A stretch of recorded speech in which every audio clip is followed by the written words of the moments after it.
Bienvenido de nuevo al programa. Hoy nos acompaña Alastair Crook, ex diplomático británico y de la ULA.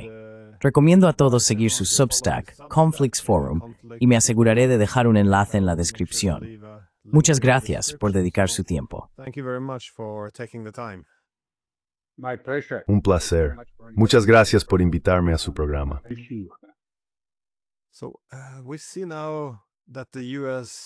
Así que vemos ahora que Estados Unidos y Europa se encuentran cada vez más divididos. Esto es, por supuesto, muy evidente con la guerra en Ucrania.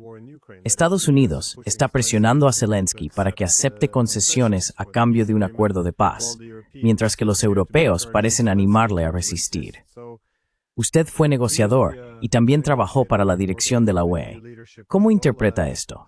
Porque si Ucrania se está desmoronando ahora, y un colapso sin un acuerdo de paz sería un desastre, ¿cómo entiende esa postura?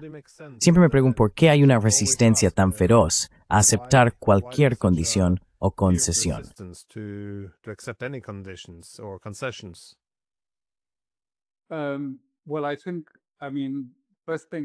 Bueno, creo que quiero decir, lo primero que diría es que si Europa está firmemente en contra de la posición de Trump, sin duda hay ciertas facciones en Washington que le están dando luz verde.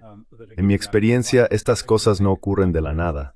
No sucede que de repente toda la Unión Europea adopte una postura sobre las propuestas de Trump para Ucrania, ni que los europeos, casi todos, pidan la guerra con Rusia. Ahora bien, son dos cuestiones distintas, quizá, y podemos tratarlas por separado.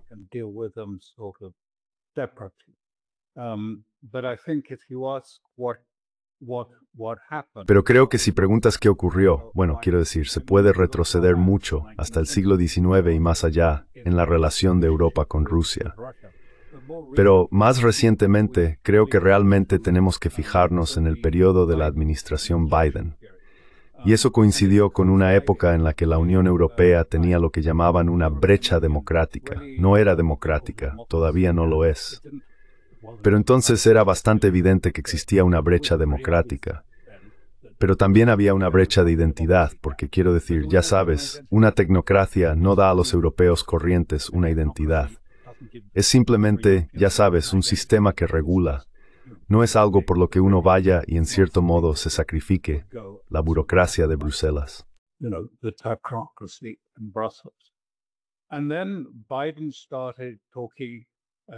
Y entonces Biden empezó a hablar. Si lo recuerdas, teníamos aquella imagen del discurso en el Liberty Hall, donde todo estaba bañado en tonos rojos oscuros. Era realmente bastante siniestro en su aspecto, y se hizo deliberadamente para que pareciera así, porque luego pronunció un discurso muy maniqueo, diciendo que el mundo se enfrentaba a dos males. La autocracia era el mal principal, pero también lo era Rusia. Lo enmarcó en un lenguaje maniqueo muy claro, tốt y luz, bien y mal. Y luego resuelve eso en Varsovia, en términos dramáticos, hablando no a un momento entre bien y mal, entre la oscuridad y la luz. Y por supuesto, América siempre representaba la luz.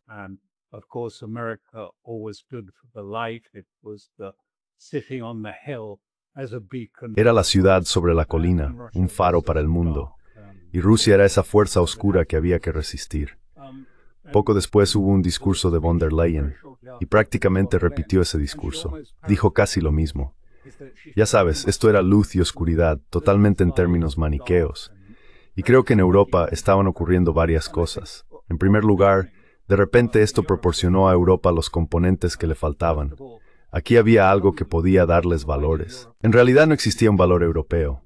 Quiero decir, si le preguntas a un europeo corriente como yo cuando formaba parte de la Unión Europea, ¿qué representa Europa?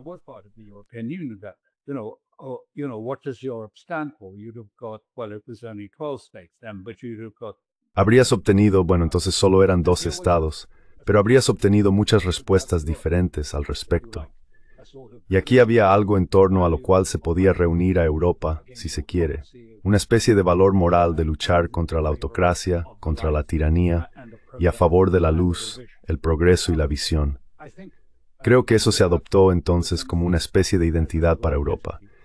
Del mismo modo que Ucrania, que es una parte complementaria de esto, Se ha convertido en el eje en torno al cual han intentado forjar la unidad europea para cohesionarla en esta guerra. Y en aquel momento los europeos realmente adulaban a Washington por este lenguaje y este tipo de pensamiento, y la OTAN estaba siendo arrastrada a ello.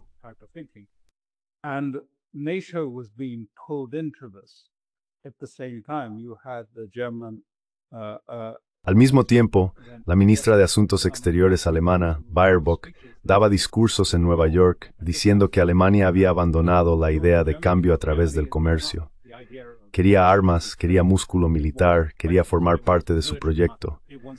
En otras palabras, dijo que en su momento en el pasado, Obama había sugerido que Alemania y Washington podrían formar una especie de estructura militar conjunta, y añadió que, por supuesto, eso no ocurrió. Pero su objetivo era que Alemania no formara tanto parte de una estructura europea, sino que estuviera plenamente integrada en la maquinaria bélica de Biden en aquel momento.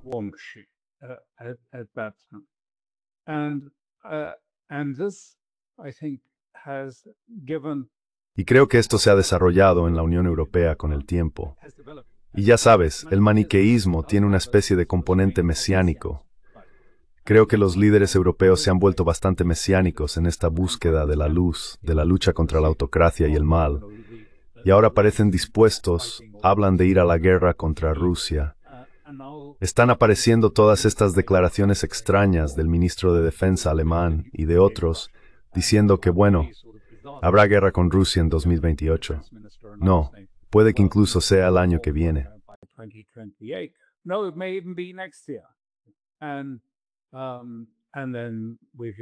Y luego acabamos de escuchar al secretario general de las Naciones Unidas decir que tenemos que prepararnos para una guerra a una escala como la que vivieron nuestros abuelos, es decir, la Primera o la Segunda Guerra Mundial.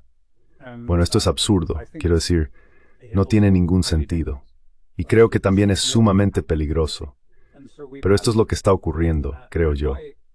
Y por eso hemos tenido esto. Y por eso hubo tales gritos de ansiedad cuando se publicó esa Declaración Estratégica Nacional de Estados Unidos, que sugería que la OTAN tenía una fecha de caducidad, y además lanzaba una crítica muy dura a Europa, su falta de valores, su falta de democracia y su falta de legitimidad.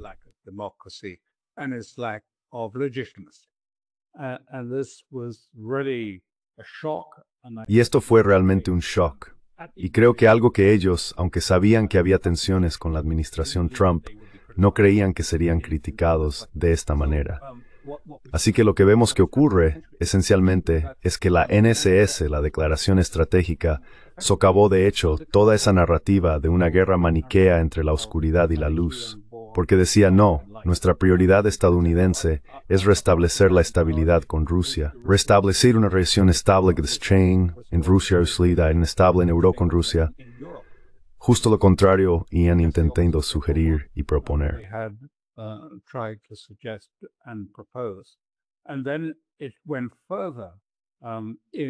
Y luego fue más allá en la NSS, porque este era el único asunto que realmente mantenía unida a la Unión Europea, Ucrania.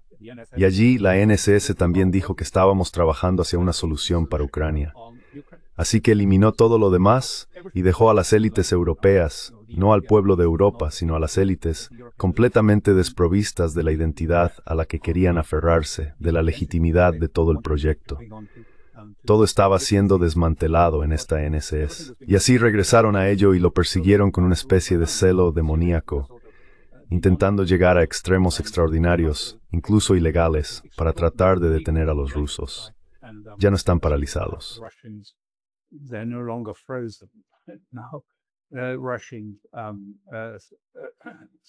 Los planes soberanos rusos que se mantienen en Europa están ahora vinculados con Estados Unidos por este asunto. Así que creo que por eso se han vuelto tan demoníacos al respecto. Pero desafía el análisis. No creo que se pueda intentar entender en términos de racionalismo secular. No es eso. Nos estamos adentrando en algo que realmente no tiene, quiero decir, hay sentimientos profundos, bastante tristes en Europa, de desastre o de venganza por lo que ha ocurrido en partes de Europa como consecuencia de antiguas guerras con Rusia. Y eso tampoco se puede negar. Pero más allá de eso, Hemos visto cómo esto toma forma como el único pegamento que mantiene unido todo el proyecto.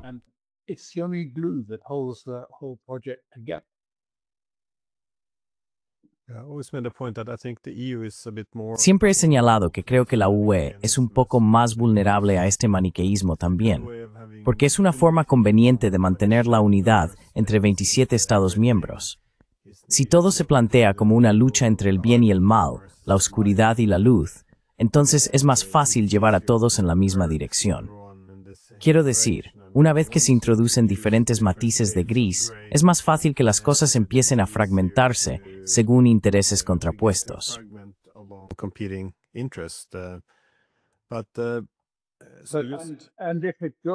Pero, si eso ocurre, si el proyecto de Ucrania se derrumba, ¿qué es lo que mantiene unida a la Unión Europea, a los 27 estados? Porque, ya sabes, la idea era que también se destacaría con Mazzucato y el avance hacia la eliminación de todas las formas de carbono del sistema. Se suponía que eso proporcionaría lo necesario, una forma diferente de hacer circular el dinero por el sistema, inundándolo de dinero, lo que ayudaría a los bancos y a todo lo demás. Cavan desesperadamente algún tipo de estructura, y todavía lo hacen, que proporcionara el dinero y también los medios para que la Unión Europea siguiera gastando como lo hace.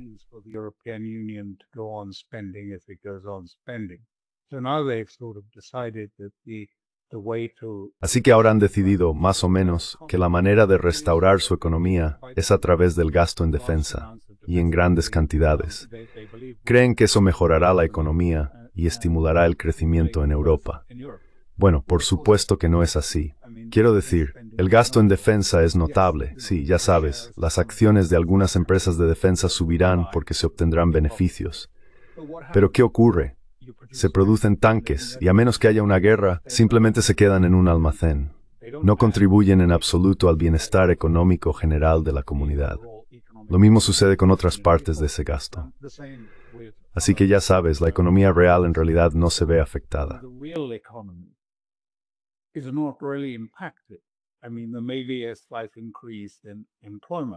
Quiero decir, puede que haya un ligero aumento del empleo, pero no existe un gran deseo entre la mayoría de los europeos de ir a trabajar a una fábrica de armamento. Culturalmente no están realmente adaptados a eso, y no buscan la guerra. Así que no estoy seguro de que este sea un proyecto que vaya a estimular un crecimiento económico real, al menos no en el sentido que llega al corazón de lo que hombres y mujeres en Europa buscan. Empleos bien pagados, dinero que pueda cubrir la atención médica, las escuelas, la vivienda, todas esas cosas que están cada vez más fuera de su alcance.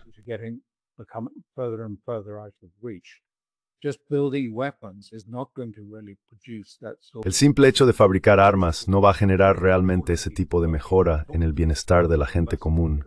Más bien todo lo contrario. Lo que va a hacer es desviar el capital de, por así decirlo, las pequeñas empresas, aquellas que fabrican cosas en Italia o Alemania. El capital ya ha estado fluyendo cada vez más hacia los activos financieros, pero esto lo alejará aún más de las empresas más pequeñas y de menor nivel. Se dijeron hacia las grandes estructuras armamentísticas.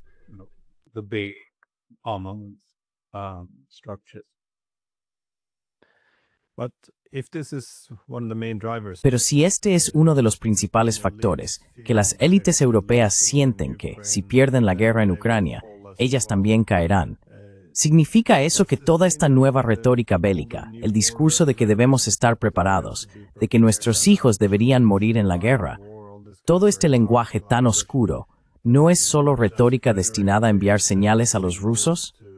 ¿Crees que realmente estarían dispuestos a ir a la guerra?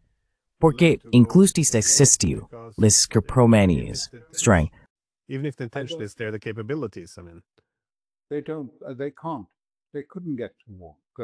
No pueden.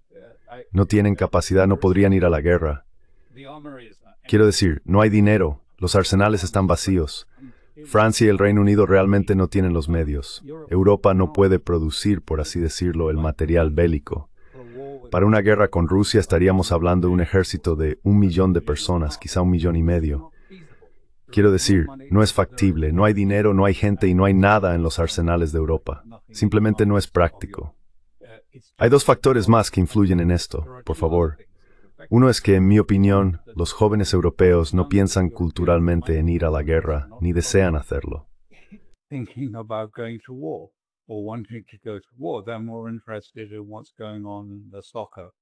Están más interesados en lo que pasa en el fútbol o, ya sabes, en la última moda, que ponerse ahora. Simplemente no están culturalmente adaptados a la guerra. No lo están. Son, para ser brutalmente sinceros, demasiado blandos para ir a la guerra en muchos aspectos. Y con eso me refiero psicológicamente, no necesariamente físicamente. Ya sabes, cuando ves cuántas personas tienen problemas de salud mental en Europa, en el Reino Unido, 1 de cada 5 personas está sin trabajo, a menudo debido a la depresión o algún tipo de ansiedad. Así que la última razón, que creo que es importante, proviene de un antiguo proverbio chino. Un sabio fue a ver al emperador y le dijo, ¿cuáles son las que necesita la guerra, emperador?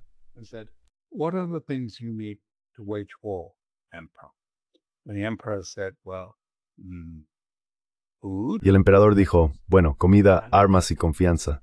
Y el sabio preguntó, si solo pudieras tener una, ¿cuál elegirías? Y él respondió, confianza. Pues bien, no hay confianza en Europa. ¿Enviarías a tus hijos a luchar por Macron, Merz o Starmer? No lo creo. Simplemente no hay confianza. Mira su posición en las encuestas. Realmente catastrófica. No creo que haya muchas posibilidades. Pero donde está el peligro es porque y estuve en Moscú hace aproximadamente una semana, durante una semana más o menos. Ellos entienden lo que acabo de decir, y creo que lo entienden de una manera muy racional.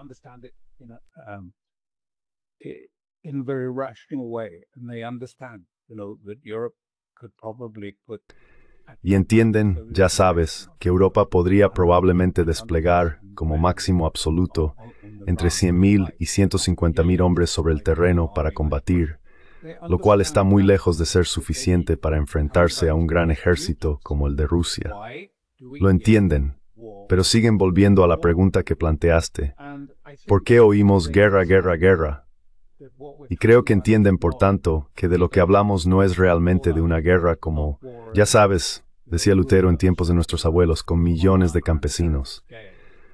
De lo que hablamos es, si quieres, de una provocación, un ataque diseñado para lograr otra cosa.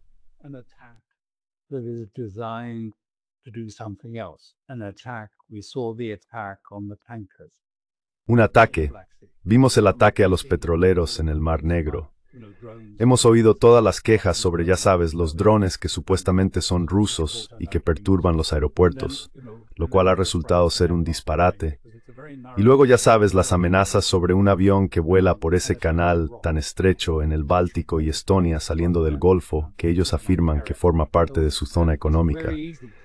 Así que es muy fácil provocar una crisis, como los ataques a los petroleros. Entonces, King Fiki Seger, is the talent is still Browns, is the less it's undem brang. What we're talking about really is, we're talking about the Second World War, and we're talking about, the efforts. Y estamos hablando de los esfuerzos de Churchill y de Roosevelt, que era el favorito en ese momento. Pearl Harbor fue la oportunidad para involucrar a Estados Unidos en la guerra contra Alemania. Creo que los europeos esperan tener un incidente, un acontecimiento impactante, el impacto de un Pearl Harbor, que de algún modo supere las objeciones de Trump y obligue a Estados Unidos. No a Europa, aunque Europa estaría de acuerdo, sino esencialmente a Estados Unidos, porque no es posible enfrentarse a Rusia solo con el elemento europeo. Y creo que el problema al que se enfrenta Rusia es uno del que hablé hace algún tiempo cuando estuve en Irán.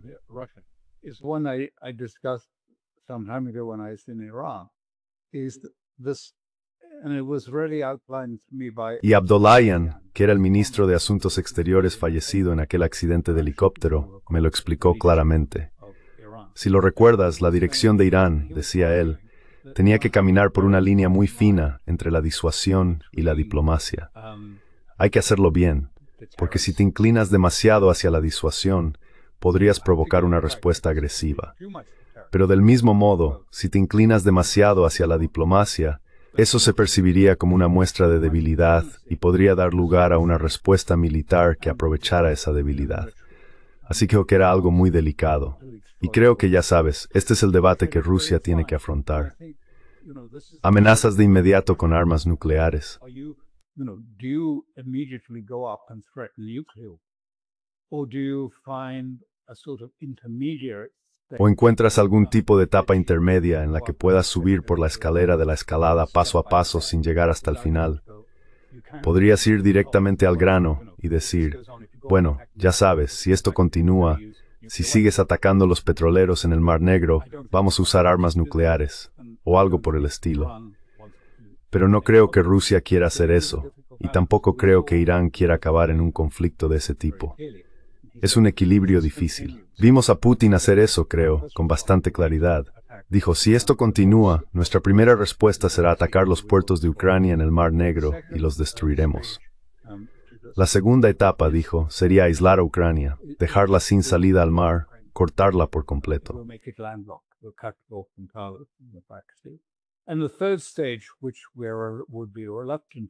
Y la tercera fase que nos mostraríamos reacios a llevar a cabo sería tomar represalias contra aquellos estados occidentales que creemos están detrás de estos ataques a nuestros envíos. Así que están subiendo una escalera cuidadosamente construida. Ahora bien, lo que esto pone en juego, por supuesto, es la doctrina de la NSS de Trump. Porque para mí, cuando la lees, significa un cambio en la forma de pensar sobre la guerra.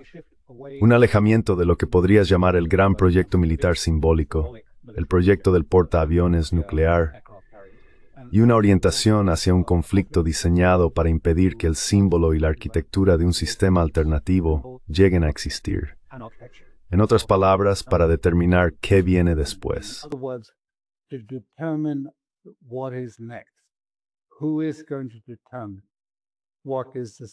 ¿Quién va a determinar qué sistema vendrá después?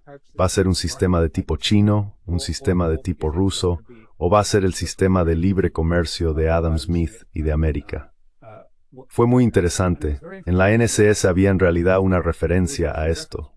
Se lanzó una crítica no solo a Europa, sino también al libre comercio, diciendo que eso era lo que había socavado a Estados Unidos y lo había hecho dependiente de la deuda.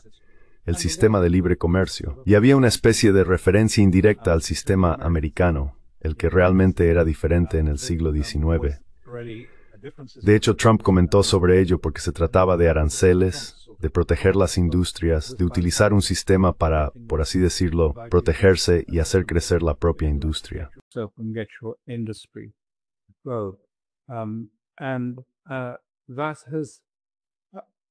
Y eso es imposible de aplicar en Estados Unidos.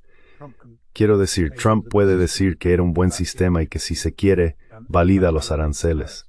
Pero en realidad, volver a él llevaría 20 años. Es decir, esto es lo que hizo Rusia a partir de 2007. La conferencia de Múnich marcó un cambio hacia, sabes, algo que no era un sistema estadounidense, aunque durante 150 años tuvo vigencia en Estados Unidos. Era el sistema de Friedrich List y Sergei Witte, uno muy diferente, no de una economía abierta, sino de una economía cerrada, con un pequeño sector comercial. Y creo que esta va a ser la lucha ahora, porque China ha demostrado realmente que la arquitectura alternativa funciona.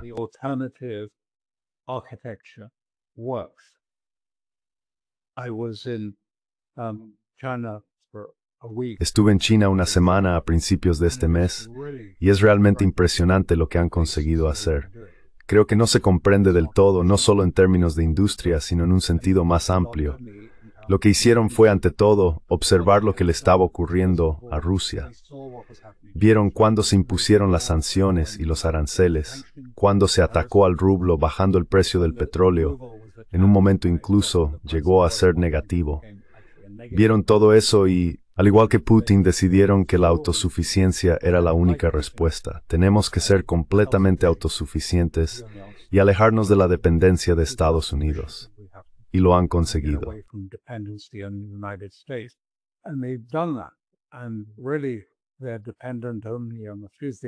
Y en realidad dependen solo de unas pocas cosas, como aviones, ciertos barcos y algunos otros elementos. Pero en gran medida no son dependientes. De hecho, lo han invertido, porque ahora es Estados Unidos el que depende más de las cadenas de suministro chinas que China de los componentes estadounidenses. Así que se han vuelto autosuficientes. Pero en realidad, la historia importante, y la que creo que no se entiende bien, es la de la inteligencia artificial. No han seguido la vía estadounidense de los grandes centros de datos. Quiero decir, me dijeron, y eran personas con mucha experiencia, mira, la inteligencia artificial estadounidense se basó en necesidades militares, localizar, identificar objetivos hostiles y luego atacarlos.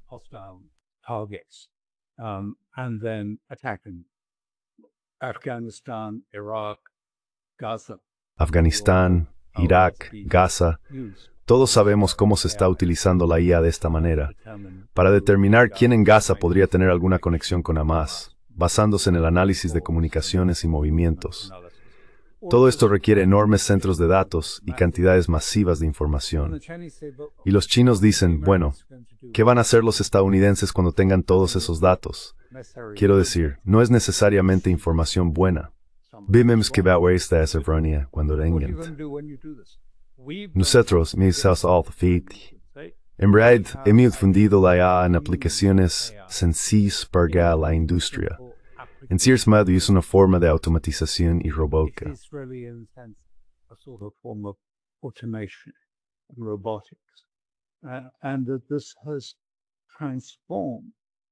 Y esto ha transformado las cosas. Hablé con un gran industrial que tiene muchas fábricas y me decía, no puedes imaginar cómo una simple aplicación de la IA a nivel industrial práctico, no en el gran centro de datos, no en el lado del gran cómputo, lo ha cambiado todo. Dijo, por ejemplo, he tenido muchas fábricas. Si tomo una como ejemplo, el año pasado empleaba a 2,000 personas, este año emplea a 200. Esta es la magnitud del cambio técnico que está ocurriendo. Por supuesto, una de las implicaciones de eso es el desempleo en China. Pero como el crecimiento fue de alrededor del 6% en China en el último trimestre, él estaba convencido de que la mayoría de la gente encontrará trabajo.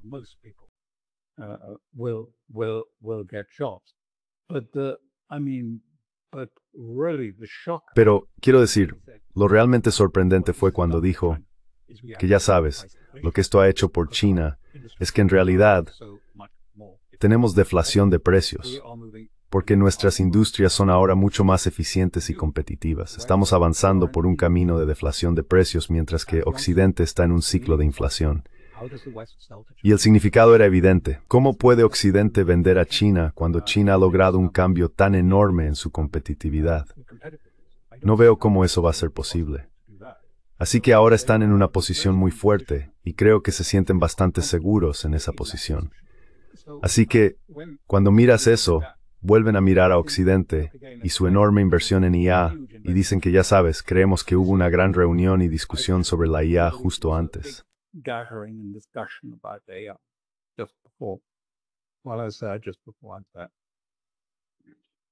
Bueno, como dije justo antes, la esencia de todo era realmente la sensación de que, ya sabes, la riqueza de Dios estaba completamente equivocada. Nunca obtendrán los ingresos de esos grandes centros de datos. Eso es algo que podemos ver, obviamente. No van a conseguir los ingresos necesarios para justificar este gasto.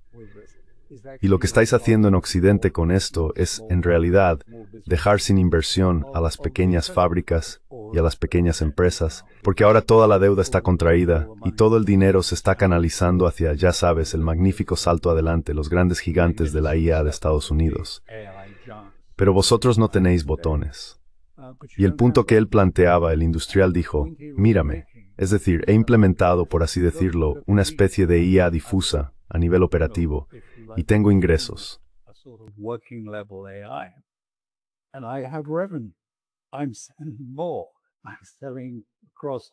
Estoy vendiendo más. Estoy vendiendo en toda Asia y a Europa, así que tengo ingresos reales que puedo identificar gracias a la IA. Tú no tienes ingresos. Y lo otro que llama la atención es que han creado todo un ecosistema financiero a su alrededor. Esa es la diferencia. Todo se gestiona mediante aplicaciones y las aplicaciones occidentales en general no funcionan. Pero ya sabes, tienen algo como WeChat, que cuenta con más de 1,000 millones de usuarios chinos. Y también Alipay, porque a veces se solapan. Así que tienen una esfera financiera. Y por supuesto la IA se ha incorporado a través de Alibaba, el Amazon de China. Así que todo forma parte de este proceso. Van a obtener ingresos por ambas vías. And they're going to get revenue because they've gone down the route of a Y van a obtener ingresos porque han optado por una forma diferente de inteligencia artificial, el código abierto, de modo que otros estados pueden utilizarla.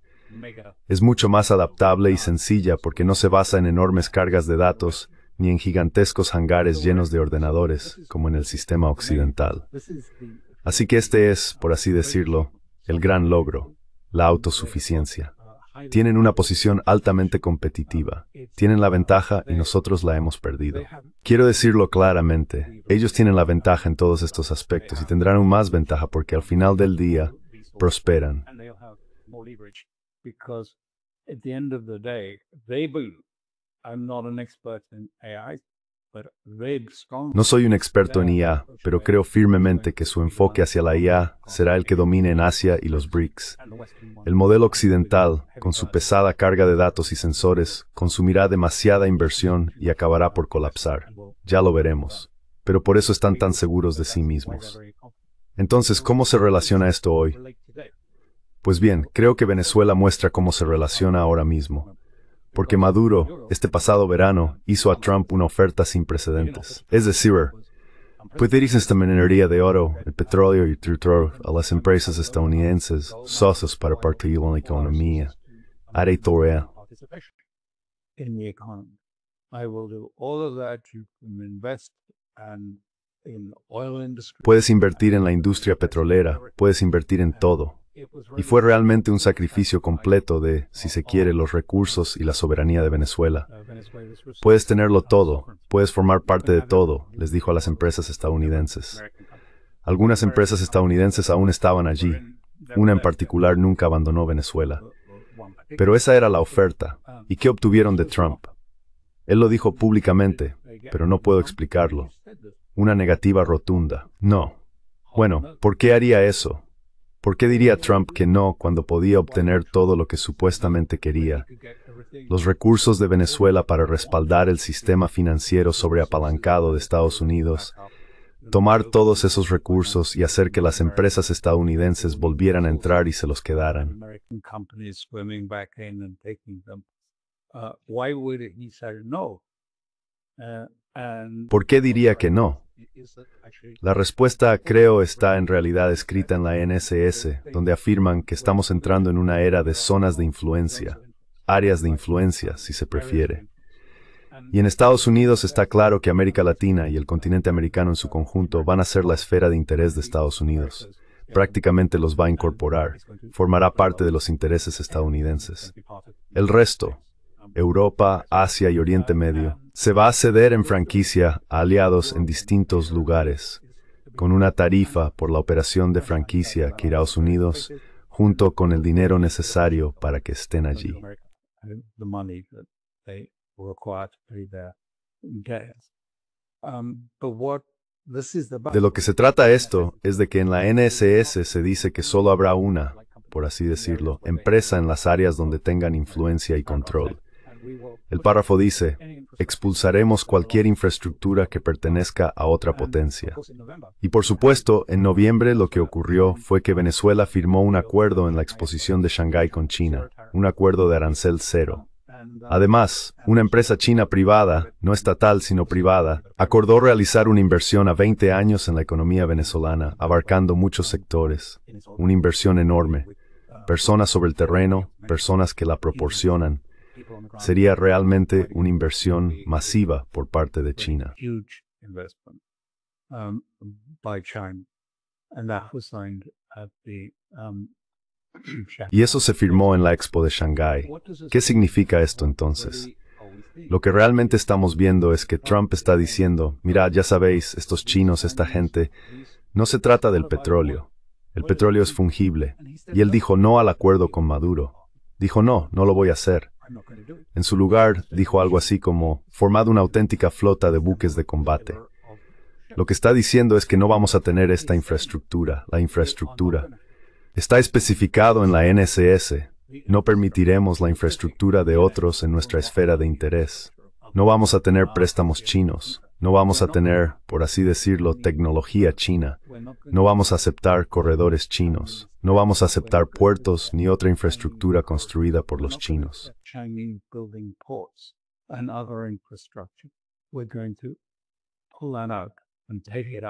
Vamos a sacar eso y a eliminarlo.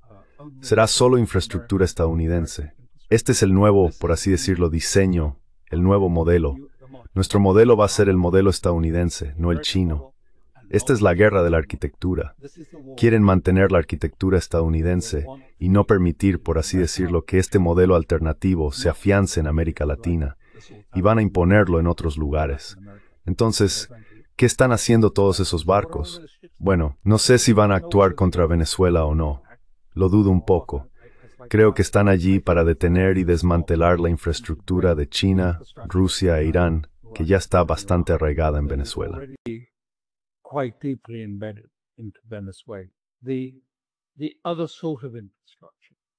El otro tipo de infraestructura, por así decirlo, la infraestructura blanda, consiste en construir puertos, ofrecer crédito, no exigir cambios políticos ni cometer errores.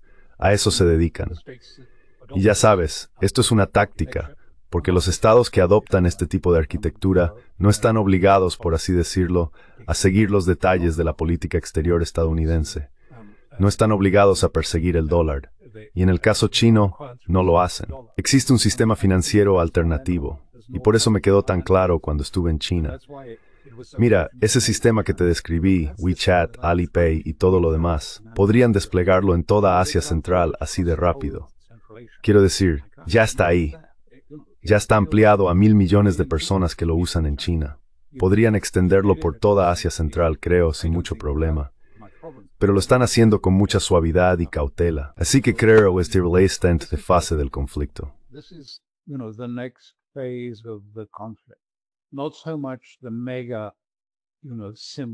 No tanto los grandes, ya sabes, símbolos, portaaviones y todo el aparato de la vieja guerra, sino cómo detenerte y cómo garantizar cuál será el próximo modelo económico para el mundo. Será, por así decirlo, el modelo de Bretton Woods, con toda su coerción, el FMI, el Banco Mundial, el uso del dólar, el fondo de cobertura del dólar, o se optará por uno chino, con sus diferentes sistemas de pago, diferentes formas de operar, diferentes concepciones de cómo debe gestionarse realmente una economía, para producir la riqueza del pueblo, no para ser un sirviente donde los mercados, por así decirlo, dominen la economía, sino donde los mercados sean el sirviente del gobierno, no la parte dominante. Habrá que verlo.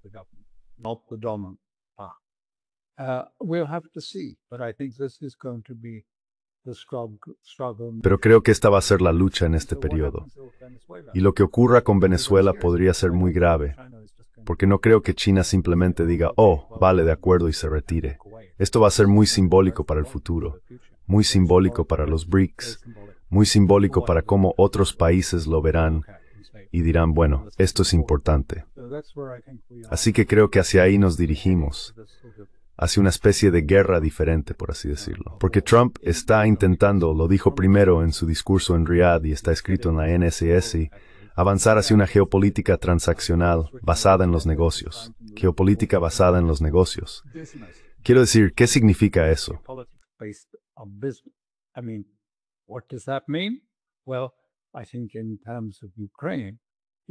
Bueno, creo que en lo que respecta a Ucrania, vemos muy claramente que Witkoff y Kushner y ahora BlackRock están implicados intentando idear un sistema en el que todos, ya sabes, se lleven una parte del pastel, una participación financiera a la reconstrucción de Ucrania, quien quiera que acabe pagándola.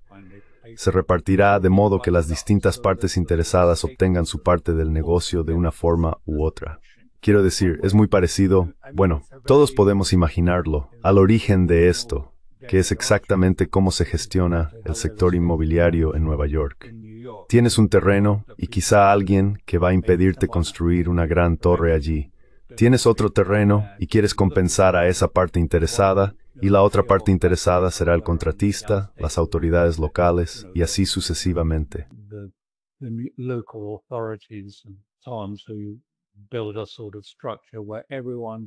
Así que construyes una especie de estructura en la que todos obtienen un poco de algo, y entonces puede hacerse.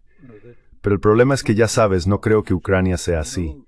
Quiero decir, sí, hay intereses financieros. Sabemos que el dinero es un despilfarro, como lo fue Afganistán, con el dinero de los contribuyentes yendo a Ucrania o a donde sea, y parte de él de algún modo regresando en forma de donaciones a campañas y otras vías.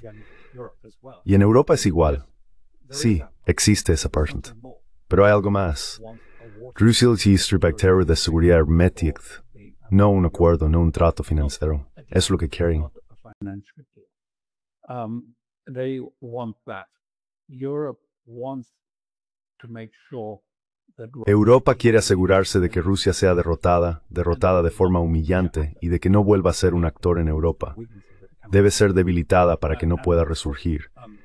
Y por supuesto, Rusia quiere ver a la OTAN severamente derrotada para que no vuelva simplemente y empiece a reconstruirse en Ucrania. Así que tenemos el enfoque empresarial al estilo Trump, y luego está, por así decirlo, la parte de la realpolitik, es decir, cuáles son las verdaderas necesidades de Rusia, y por qué se está tan decidido a bloquear cualquier avance con este plan que pretende, por así decirlo, un beneficio financiero para todos a partir de estas grandes sumas de dinero.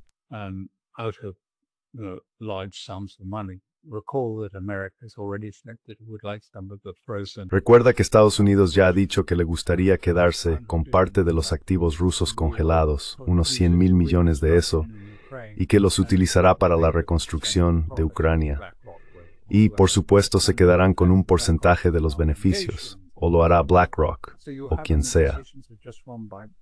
El hecho de que BlackRock esté ahora participando en negociaciones demuestra que se trata de negociaciones dirigidas únicamente por empresarios. No hay nadie allí redactando una propuesta de paz jurídicamente vinculante, debidamente preparada y correctamente formulada.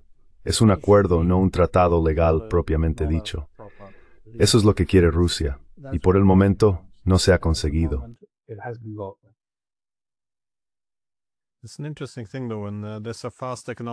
Es algo interesante, sin embargo. Existe esta tendencia de rápido desarrollo económico. Los países temen quedarse atrás, así que a menudo se observa mucha mala inversión. Pero estoy muy de acuerdo. Creo que la incapacidad para competir con China, la respuesta de Estados Unidos, parece ser la de crear estas regiones económicas exclusivas donde no tengan que competir con China, como también les gustaría hacer con Venezuela. Pero los europeos, en cambio, no tienen realmente muchas de esas opciones. No poseen la soberanía tecnológica de los estadounidenses. No tienen la capacidad de establecer este tipo de zona exclusiva. Así que, dado que antes hablaste de la confianza, la falta de confianza, ¿cuáles crees que podrían ser las posibles consecuencias políticas en Europa ahora? Porque hay aquí una cierta ironía.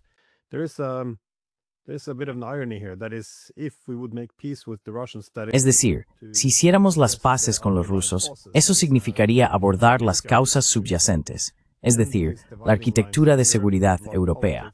Si pudiéramos poner fin a estas líneas divisorias en Europa, a la política de bloques, Europa podría realmente prosperar si dedicáramos más esfuerzos a cooperar con Rusia. Pero en cambio, Chas Freeman señaló que podríamos estar ante un momento prerevolucionario en Europa, porque ha habido tanta marginación de la oposición y de los medios. Y ahora, con los crecientes problemas económicos que mencionabas, nuestros líderes vienen a decir que tenemos que prepararnos para la guerra con Rusia. Y todas estas mentiras de los últimos años están saliendo a la luz. Así que, como última pregunta, ¿ves la posibilidad de una gran agitación política debido, sí supongo, a una crisis de legitimidad política? ¿O eso es exagerar?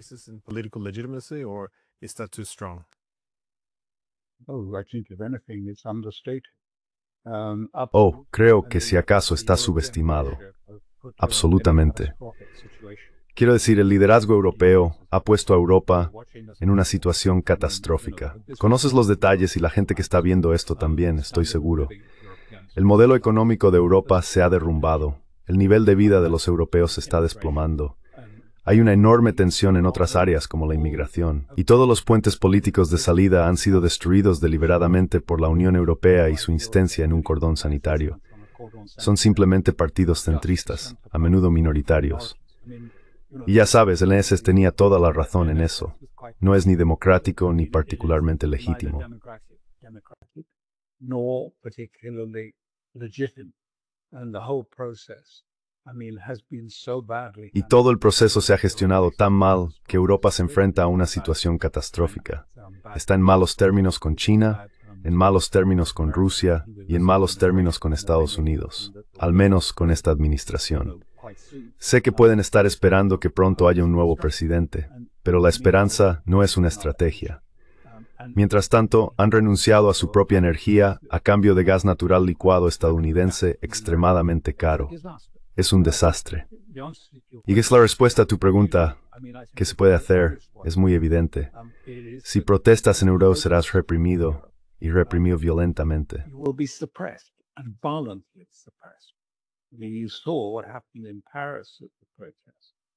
¿Viste lo que ocurrió en París durante la protesta? Todo esto es claramente un plan concertado y deliberado para no permitir las manifestaciones. Las protestas son una bandera reactiva, unas banderas bastante fuertes. Creo que los franceses llegaron a tener algo así como 80,000 personas en un momento dado. La policía antidisturbios luchando contra los manifestantes. Quiero decir, esto es una guerra. Eso no suena a labor policial. Y lo mismo ocurre. Simplemente no se informa de que hay protestas y huelgas en lugares como Italia. Apenas se cubre en la prensa. Zonas enteras de Italia paralizadas. No demasiado violento, pero con algo de violencia. Y si las protestas no funcionan, si formar un partido de oposición alternativo no funciona, mira lo que les ha pasado. Party doesn't work. Look what's happened to them. They've all been, branded as far right. Todos ellos han sido, ya sabes, etiquetados como de extrema derecha o enfrentan prohibiciones. Todos sus líderes están siendo atacados, ya sea mediante guerras judiciales o acusados de algún tipo de corrupción. Quiero decir, tanto si hablamos de Rumanía, Moldavia o Francia, es lo mismo. Si fundas un partido que no está dentro del círculo o dentro del círculo de la sanitaridad, los líderes que sean atacados serán tachados de corruptos o fuera de la ley. Así que, si las protestas no funcionan, si el voto no funciona, si solo tienes a Cucho y Cucha entre quienes elegir, ¿qué sentido tiene eso? A medida que las cosas empeoran, la gente se empobrece y la vida se vuelve muy terriblemente dura para ellos. Sí, recurrirán a la insurrección.